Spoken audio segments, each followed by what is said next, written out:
Alright, the folks over at AAXA have sent me another projector for us to do a review on, which always makes me happy. This one, if you remember on one of our previous videos, there was a review on the Halloween projector, the HP4. This is the old model. So this is basically the upgrade to this one. So both of them come preloaded with some Halloween projections. I think they're from Spectral Illusions, if I remember right. Maybe FX projections too, I don't remember for sure.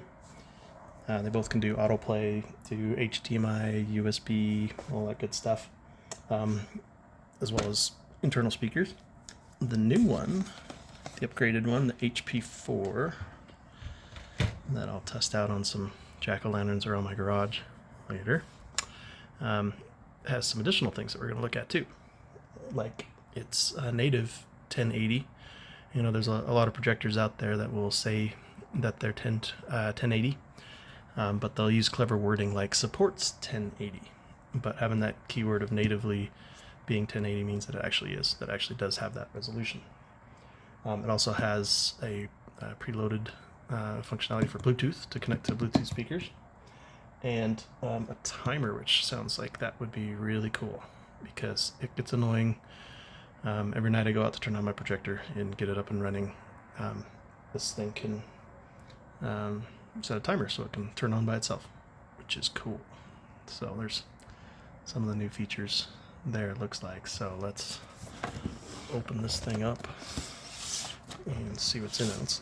Which ones does it have preloaded to real quick? Yeah, okay, Spectral Illusions, I recognize these. He lit my house on fire.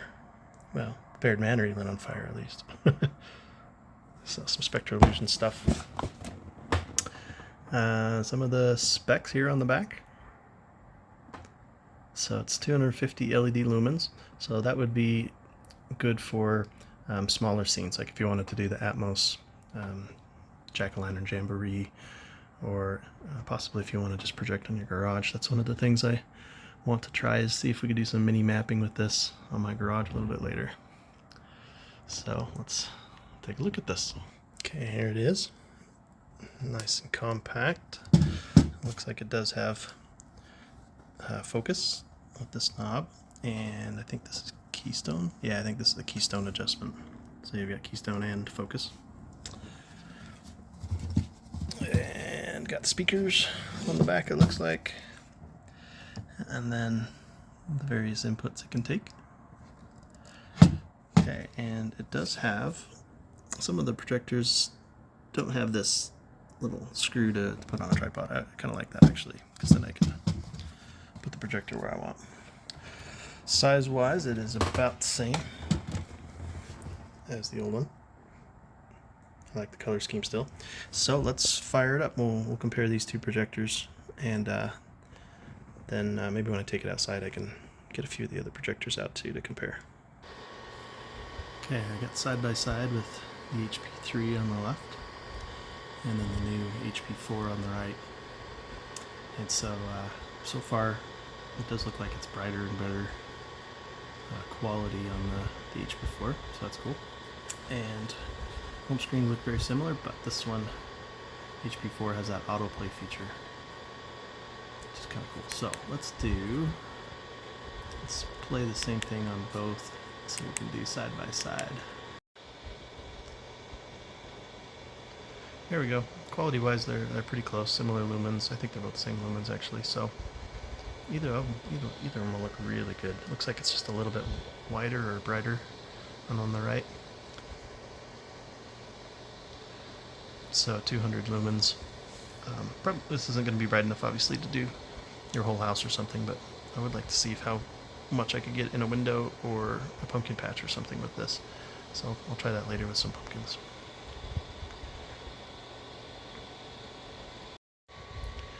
And back on the home screen, the Halloween video player is the stuff that comes pre-loaded on the projector.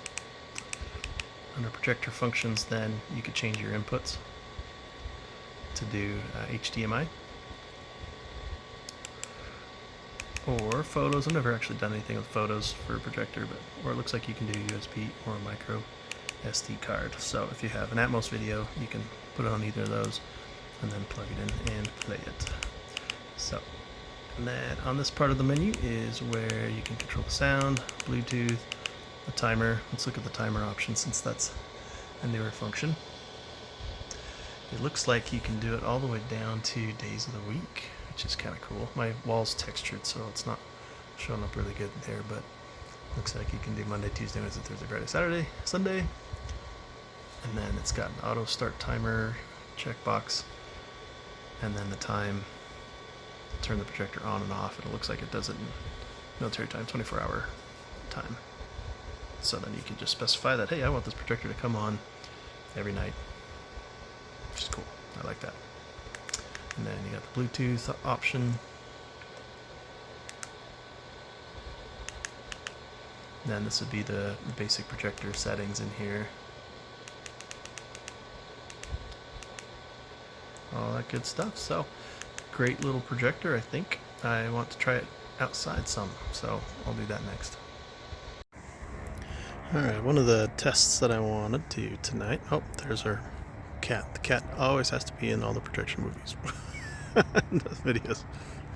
Right, what I wanted to test tonight is, you know, one of the big barriers to entry to getting into projection mapping is the cost of, you know, a home theater projector. One with high lumens, short throw can be pretty expensive. So I've been trying to see if there's some good options for people to do smaller steps to get into it. And, you know, starting on like your garage or your front door is a good way to go. And so with this new projector that AAXA has, I wanted to see if it would work sufficiently for something like our garage. So we're going to do a quick little test here. This is it just shining green layer on it. I have Adobe After Effects opened up here with just a solid layer and projecting it on the garage. And so we'll try throwing a scene on the garage and we'll see how it looks. So far it's bright enough. It's obviously not going to be as bright as like a 4,000 lumen one. This projector is mainly designed for small scenes like the jack-o'-lanterns, like I mentioned. This is just to kind of see if it would work for this kind of thing. So we've got that green layer, and then it's, you know, it's a little askew because I have the projector off to the right instead of straight on because my car's in the way and all of our haunted house stuff for the backyard's piled up in the driveway, so I just have it off to the side. But if you have something like After Effects, then you can adjust for that angle and have it still look good.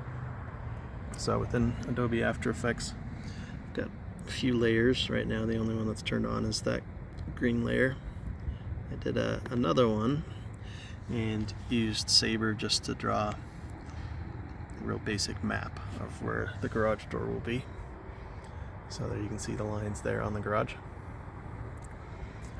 And then with that, I can just turn off that background green layer. There you can see the map. And we'll turn on the garage door layer. There's my garage door.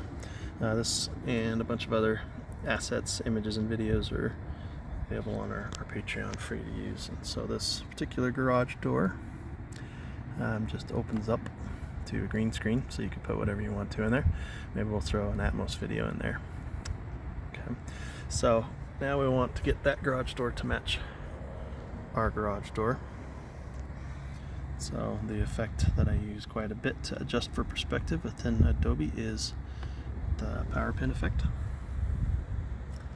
And so I'm going to use the power pin effect, which gives us these four corners, and I can just drag those down to the corners of my little map that we did here, and then it'll line up there.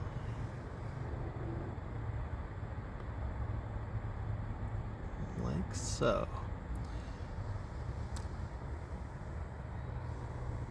Let's see. Okay. Be nice if I didn't have a bunch of junk in front of my garage, but that's fine. Okay, there we go.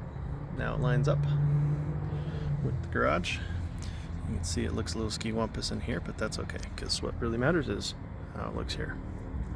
So I'm going to turn off my map so we have just the garage, and if we play that video, then the garage opens.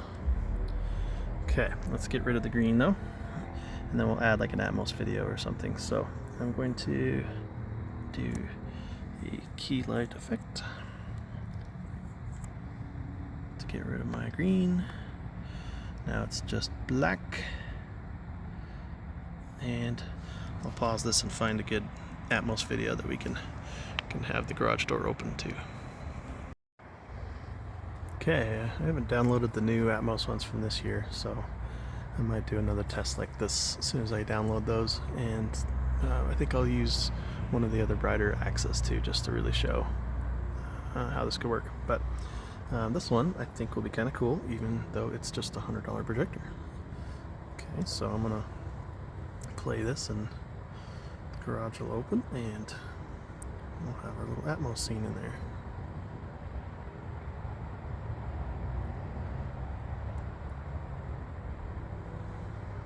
And there you go, $100 projector, projection mapping. And we can help make this a little bit more visible if I do some color and brightness adjustments. I'm going to do that real quick. Now let's see how it looks. If I can get out to the street without tripping, let's see how it looks from the road so you get an idea how bright it looks.